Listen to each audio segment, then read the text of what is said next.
பாஜக மாநில தலைவராக ஒருமனதாக போட்டியின்றி தேர்வாகி இருக்கிறார் நயினார் நாகேந்திரன். குறிப்பாக அடுத்த கேள்வி, 2026 தேர்தலில் அதிமுக பாஜக கூட்டணி அமையுமா என்கிற ஒரு கேள்வி எழுந்திருக்கக்கூடிய சூழலில் 2026 தேர்தலில் அதிமுக கூட்டணியை, அந்த கூட்டணி குறித்து மத்திய உள்துறை அமைச்சர் அமித்ஷாவும் நயினார் நாகேந்திரனும் முடிவு செய்வார்கள் என்று பாஜகவின் மாநில துணைத் தலைவர் வி.பி. துரைசாமி குறிப்பிட்டிருக்கிறார். அரசியல் அனுபவம் வாய்ந்த நயினார் நாகேந்திரன் பாஜகவை ஒருங்கிணைத்து வெற்றி பாதைக்கு அழைத்து செல்வார் என்று வி.பி. துரைசாமி நம்பிக்கை தெரிவித்திருக்கிறார்.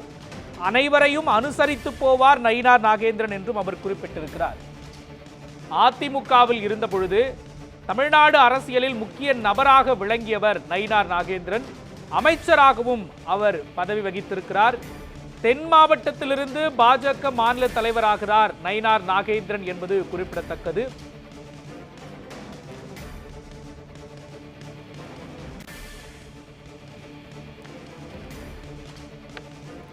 (2026) தேர்தலில் அதிமுக கூட்டணியை அமித்ஷாவும் நயினார் நாகேந்திரனும் முடிவு செய்வார்கள் என்று மாநில பாஜக துணைத் தலைவர் வி.பி. துரைசாமி குறிப்பிட்டிருக்கிறார். இந்த நிலையில் போட்டியின்றி ஒருமனதாக நயினார் நாகேந்திரன் பாஜக மாநில தலைவராக தேர்வாகி இருக்கிறார் என்பது குறிப்பிடத்தக்கது.